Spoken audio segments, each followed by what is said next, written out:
اهلا بيكم في مقارنه فطار مصر يا جماعه ما بين عم بشندي وفطار وعشاء، والمكانين دول بيعملوا شويه فطار. تعالوا نسمي الله ونقارنهم ببعض. وطلبنا من الاتنين يا جماعه علبتين، كل واحد فول عادي وفول حار. عند فطار وعشاء العلبه ب 30 و34 جنيه، والعلبه مزيته شويه لكن ما تقلقوش، انا الفطور قصدي مزيته شويه لكن انا فاهم. وهنا ب 42 الزيت الحار وب 40 جنيه علبه الفول. علبه الفول وصلت 40 جنيه. لكم ان تتخيلوا ان سنه 25 بقى ايه اللي هيحصل معانا احنا دلوقتي في سنه 25. معرفش الفيديو ده عقبال ما يتمنتج هيكونوا منتجوا الناس اللي معايا دي امتى. تعال نسمي الله.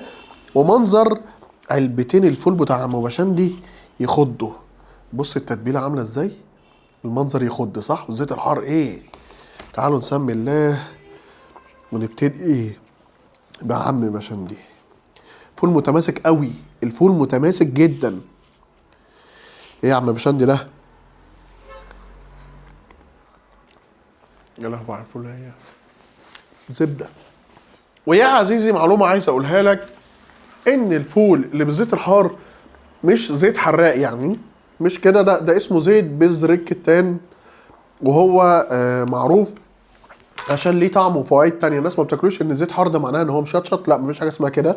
هو زيت عادي جدا، زيت اسمه زيت بذر الكتان، بيحلي طعم الفول قوي. يعني زي ما الناس كده بتحط زيت زيتون على اكل، زيت بذر الكتان مع الفول بيخلي ده منظر اللقمه منظر مرعب، يعلي الكوليسترول حتى لو بتاكل فول.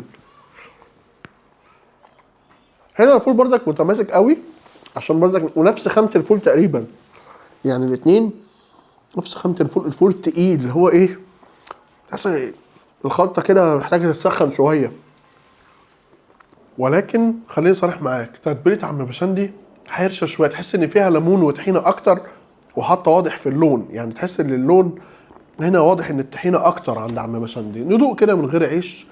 وبص منظر الفول متماسك ايه ده جيلي بالمهلبيه ولا ايه؟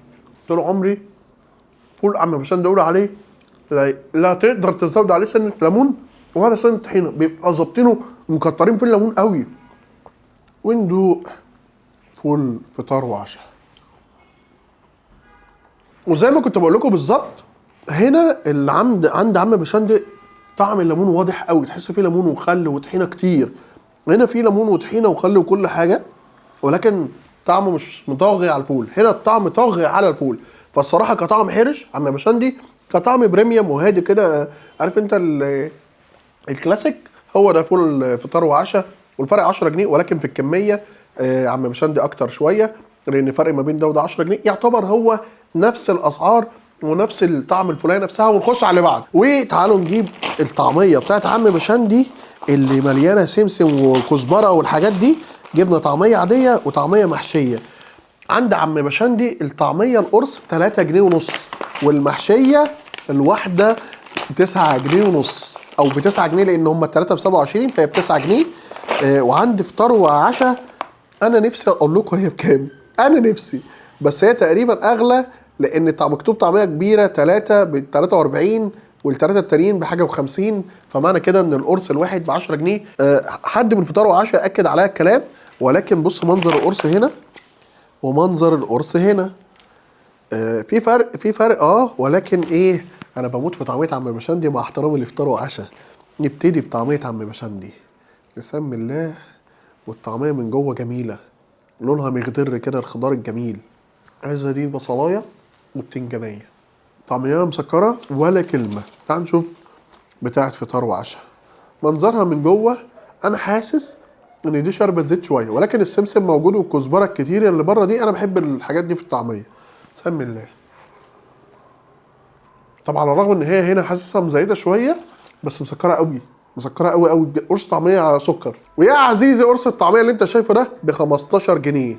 قرص طعميه ب 15 جنيه. ليه؟ ده جرين برجر ولا ايه؟ ايه الهزار ده؟ تعالوا نسمي الله ونشوف اصلا طعمها بقى. الله يا جدعان، كان نفسي ادوق الطعميه دي من وانا طفل صغير. كنت باكلها في مكان عند بيت جدي، ولحد دلوقتي بامانه الله اول مره ادوقها بالطعمه دي. انا الحشو مش شطه، الحشو المسكر اللي فيه سنه السبايسز الصغيره، والله طعمها حلو قوي. ده الطعم اللي وحشني قوي من ساعتها بامانه الله. انا بتكلم والاكل في بقي بس انا مش قادر الطعم ده انا افتكرته من وانا طفل. ما بهزرش. الطعميه اللي حشوتها مش شطه، حشوتها تحس فيها طماطم كده مسكره. 10 من 10، 10 من 10 فطار وعشاء. بص الصراحه ابدعت في الطعميه المحشيه قوي. الحشو ده كان بتاع زمان قوي، محدش بيعمله دلوقتي، كله بيحشي شطه وخلاص. وندوق قرص الطعميه بتاع بشندي. وهنا غير التاني كان شارب زيت في دي، ده واضح ان شارب زيت في المحشيه، وواضح ان هنا الحشو ايه رهيب شويه، فاهم؟ في هيبه كده في الحشو. ربنا يستر علينا من الشطه دي، انا مش ناقص. شيل الحته دي. حشوه مسكره مفيش كلام الصراحه عشان ما اكدبش، ولكن هنا سبايسي حراقه. عاجبني في فطار وعشاء ان الحشو هادي خالص. اللي بيحب الطعميه المحشيه وما بياكلهاش عشان الشط، روح فطار وعشاء هتتبسط قوي من قرص الطعميه ده. وبجد هو 15 جنيه بس جامد. وطردنا من عندهم بطاطس بوريه وبطاطس صوابع بتاع بشندي بردك مش موجوده عند حد. دي ب 23 جنيه عند فطار وعشاء، ودي بحاجه و40 جنيه، صح يا يوسف؟ صح في الفاتوره. وعند عم بشندي البطاطس دي ب 27 جنيه المهروسه. الطبق الصغير ده ب 27 جنيه يا جماعه. ده طبق بطاطس مهروسه اللي انتوا شايفينه الميني ده اللي هو على قد دايره صبعي ب 27 جنيه، وده ب 40 جنيه باكت ب 30 جنيه. 30 جنيه صح في الفاتوره اهو. وبطاطس عم بشندي حلوه بس مش كده يا عم بشندي. والوحيد اللي معروف ان عم بشندي بيعمل بطاطس طويله كده، بتحس بطاطسايه فيها غذاء. عايز اقول لكم ان بردك فطار وعشاء عاملها نفس النظام، وقريبين قوي لبعض في الطعم في الحاجات اللي فاتت. تعالوا نشوف البطاطس دي اخبارها ايه. بص انا بنحاز لبطاطس عم بشندي الصراحه، انا مهما كانت. فالمره دي احنا نقول عم بشندي اقوى، ولكن هي نفس الحجم البطاطس الكبيره. وتعال نشوف البطاطس البوريه اللي هي ايه. عارف انت ايه؟ انا مش فاهم اصلا هم عاملينها ليه في المطاعم. لا انا بحبها ولا الناس بتحبها ولا حد بيطلبها. انا مش فاهم مين اللي بياكلها. يعني مين يا جماعه يقول انا بحب بطاطس بوريه؟ انا عايز اعرف بجد هي ايه اصلا بيعملوها رغم ان كل الناس مش حباها. انا مش فاهم. ومؤمن حضر معانا النهارده التصوير، ودي كاميرته. انا هسيب الكاميرا دي وبص لكاميرا مؤمن. مؤمن حضر معانا وقال لي اصلا وانا بقول دلوقتي البطاطس البوريه ما حدش بيحبها، عمال يشاور انا بحبها. يا عم انت مالك؟ انا بحبها يا مؤمن. لقينا واحد يا جماعه بيحب البطاطس البوريه وبيقول ان حلاوتها لما تتعمل بالزبده، ودي انا خايف تكون بالزبده لان كريمي قوي. حلال عليك يا مؤمن بالزبده. طعم الزبده واضح قوي في البطاطس البوريه بتاعت فطار وعشاء. هنا يكسبوا في الصوابع، فطار وعشاء تكسب في البوريه بجداره ان طعم زبده وكريمي قوي. يعني انا فعلا ممكن اكون يعني هنا انا حسيت ان انا وانا ببلعها لطيفه، ممكن ابقى ازودها في وسط الاكل. وتعالوا نخش على البابا غنوج والبتنجان المخلل لان بقت الاسعار وهميه. ومن ضمن الحاجات اللي ما تتفوتش عند عم بشندي، معروف انه بيعمل سندوتشات كتير بالبابا غنوج. يعني يديك سندوتش بطاطس صوابع والبابا غنوج، هو معروف بالميكسات دي. ويقال ان البابا غنوج عنده حاجه تقيله قوي. بص المنظر عامل ازاي. عندك بكام ده؟ ب 17 جنيه. العلبه الصغيره دي ب 17 جنيه، وعند فطار وعشاء دي ب 27 جنيه. والحجمين انا شايف ان هم نفس الكميه. وفطار وعشاء معروف ان هو ايه؟ مطعم قاعده وصاله وفرع في التجمع وفرع في مدينه نصر. فهو يمكن ايه عكس عم بشندي ما عندوش قاعده، فعشان كده مزود شويه في البابا غنوج او في الاسعار كلها الصراحه.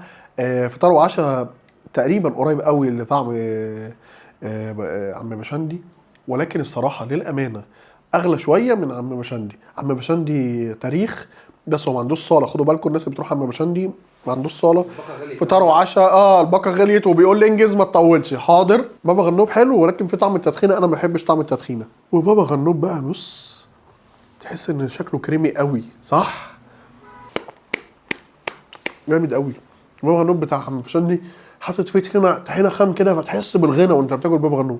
بابا غنوج كريمي كريمي بجد.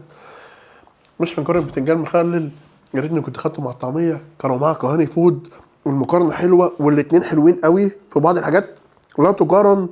كانوا معاها كهاني فود. باي باي.